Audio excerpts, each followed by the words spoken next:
بسم اللہ الرحمن الرحیم۔ فرمان مصطفیٰ صلی اللہ تعالی علیہ وآلہ وسلم، جو یہ درود شریف پڑھے گا اس پر رحمت کے 70 دروازے کھول دیے جاتے ہیں۔ صلو علی الحبیب صلی اللہ تعالی علی محمد۔ 3 انگلیوں سے کھانا کھانا سنت مبارکہ ہے۔ راشد عطاری آپ دیکھ رہے ہیں نیو فتویٰ۔ انشاءاللہ آج ہم سنیں گے فتویٰ کمیشن لینے کے بارے میں۔ الحمدللہ یہ دعوت اسلامی کے ماہنامہ فیضان مدینہ ہی میں لکھا ہوا ہے۔ کیا فرماتے ہیں علماء دین، علماء کرام اس مسئلے کے بارے میں کہ بعض اسکول والے گاڑی والے سے فی اسٹوڈنٹ کے حساب سے ماہانہ کمیشن لیتے ہیں کہ جتنے بچے ان کے اسکول سے اٹھائیں گے فی اسٹوڈنٹ اتنے روپے اسکول والوں کو دینے ہوں گے۔ کیا ان کا گاڑی والوں سے یہ کمیشن لینا جائز ہے؟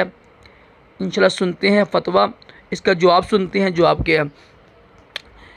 دیکھیں، پوچھی گئی صورت میں اسکول والوں کا گاڑی والے سے ماہانہ کمیشن لینا جائز نہیں، کیونکہ یہاں اسکول والوں نے کوئی ایسا کام نہیں کیا جس کی وجہ سے وہ کمیشن کے مستحق ہوں، بلکہ گاڑی والے عموماً اسکول کے باہر کھڑے ہوتے ہیں۔ والدین کو بھی معلوم ہوتا ہے، والدین خود گاڑی والوں سے بات کرتے ہیں اور بچے کو جانے کے لیے معاملات اور فیس وغیرہ خود طے کرتے ہیں کہ تو یہاں اسکول والوں کی طرف سے کوئی ایسا کام کرنا نہیں پایا گیا جس کا وہ معاوضہ طلب کریں۔ ہاں، اگر اسکول والوں نے دونوں پارٹیوں کو ملانے میں محنت کی ہو تو پھر زیادہ سے زیادہ 1 مرتبہ کمیشن لینے کے مستحق ہوں گے۔ ہر ماہ ایک مخصوص حصہ لینے کے پھر بھی مستحق نہیں ہوں گے، لہٰذا ان کا ہر ماہ نا۔